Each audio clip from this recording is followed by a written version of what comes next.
Assalamualaikum warahmatullahi wabarakatuh. Kembali lagi teman-teman semua di Road Money Podcast bersama saya Muhammad Faras Fadilsyah. Kali ini kita mau coba mendalami kembali nih arti dari buku ini, dari berbagai kisah ini. Insyaallah. Nah, saat di bab masalah ini kiat-kiatnya saat buat hadapi masalah kan itu gimana saat kan pasti kan ada rasa berat di awal. Nyerah pasti ada kata nyerah di awal. Itu gimana saat biar kita dapat hikmahnya tuh manis saat. Kita kan kadang ngerasa gini, dapat masalah di awal berat banget, nangis lah, bisa katakanlah. Nangis gak masalah ya guys, kadang nangis boleh kan ya gitu. Tapi nanti kita baru berasa nih ketika masalah itu selesai, oh iya nih maknanya itu ini loh dikasih Allah. Betul. Nah, agar kita bisa menyikapi lebih tenang di awal tuh gimana saat? Yang pertama, kita menyadari bahwa hidup ini memang ya kita pasti dihadapkan oleh Allah pada masalah. Karena masalah itu diperlukan. Masalah diperlukan untuk mematangkan kita, untuk mengajari kita supaya kita dapat pengalaman dan lain sebagainya. Itu sebabnya maka kemudian ya manusia ini makhluk yang paling lemah kata Allah. Dari sejak lahir sampai dalam perkembangannya sudah ada masalah, tapi masalah-masalah itu mematangkan orang itu mau bisa berdiri, mau bisa jalan aja kan kadang anak itu meriang. Ya, Fadil ini kan belum punya anak ya. Jadi kalau sudah punya anak tahu itu bagaimana mengasuh anak, membersamai anak dari satu tahapan ke tahapan yang lain. Jadi jangan alergi dengan masalah. Masalah itu pasti dihadapkan oleh Allah pada kita. Tapi cari apa hikmah di balik masalah yang diberikan oleh Allah. Itu yang pertama. Yang kedua, percaya bahwa Allah tidak akan pernah memberi masalah yang lebih besar dari kemampuan atau kapasitas kita. La yukallifullahu nafsan illa usaha. Nah, ini membuat kita jadi kita harus enjoy, menikmati masalah. Bila perlu memang masalah itu dinikmati. Jadi jangan alergi, jangan lari dari masalah juga. Lari dari masalah malah kita akan mendapatkan masalah yang lebih besar. Gentleman, bertanggung jawab, hadapi, selesaikan. Nah, nanti di situ kita akan banyak mendapatkan hikmah, pengalaman, pelajaran, kematangan, cara menyelesaikan masalah itu kan kita dapatkan.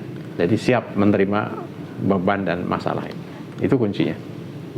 Ada gak Ustaz tips surat-surat khusus yang ketika kita ada masalah yang bisa kita amalin di sholat tuh yang bisa nenangin hati kita dan doa dan sholat itu bisa jadi doa. Ya Allah, saya punya masalah nih.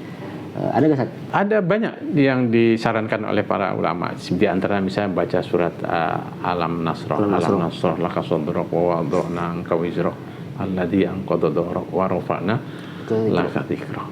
Jadi perbanyak baca doa ini ya, alam nasrah laka sadrak wa wada'na anka wizrak. Dan kita niatkan sebagai doa kepada Allah. Karena semua ayat Al-Quran ini, surat Al-Quran, ayat Quran itu syifa. Ya, obat bagi hati kita. Maka kalau kita baca berulang-ulang, perbanyak jumlahnya mau berapa saja, insya Allah bisa. Sambil kita juga berdoa memohon solusi dari setiap masalah yang diberikan oleh Allah Subhanahu Wa Taala. Ya, Allah berjanji siapapun yang berdoa kepada Allah pasti Allah akan mengabulkannya. Jadi itu kuncinya. Berdoa, jangan lupa memohon solusi, memohon kunci dari penyelesaian masalah itu kepada Allah. Karena manusia nggak bisa menyelesaikan masalah dengan sendirinya tanpa bantuan Allah. La haula wala quwata illa billah. Itu intinya. Masya Allah. Sungguh ini ya pelajaran hidup. Kadang kita belajar di dunia ilmu kehidupan, ilmu kampus, ilmu yang sifatnya teoritis. Tapi sebenarnya dalam hidup itu ilmu kehidupan yang lebih luas dan dalam. Lebih kunci untuk menghadapi kehidupan ini. Gitu. Ya, mudah-mudahan bermanfaat insyaallah. Oke, teman-teman semua, nggak terasa udah 2 kisah nih di dalam buku ini. Yang pertama tadi di poin 4, kisah 14, bagaimana menyenangkan orang lain. Kesimpulannya banyak cara untuk menyenangkan orang lain. Hal yang termudah adalah empati. Biasa kita berempati, berekspresi kepada orang lain agar orang lain senang, mendapatkan respect. Lalu juga bagaimana kita di poin ke kisah ke-15 menghadapi masalah, bahwa sejatinya hidup itu akan terus ada datang masalah, dan kita juga sejatinya bukan meminta menghilangkan masalah, tapi kuatkan pundak kita untuk bisa tegar hadapi masalah. Dan juga tadi sudah Ustadz Aun berikan kiat-kiat bagaimana menghadapi masalah, dan juga doa-doa yang ketika teman-teman ada masalah itu bisa dikencangkan lagi seperti itu. Mungkin itu dulu dari Robbani Podcast kali ini. Kalau teman-teman menarik dengan model seperti ini bisa di komen, nanti kita lanjut ke kisah-kisah selanjutnya. Karena banyak banget nih, ada 66 ilmu kehidupan gitu. Masya Allah. Barakallahu fikum. Barakallahu fikum. Assalamualaikum warahmatullahi wabarakatuh. Assalamualaikum.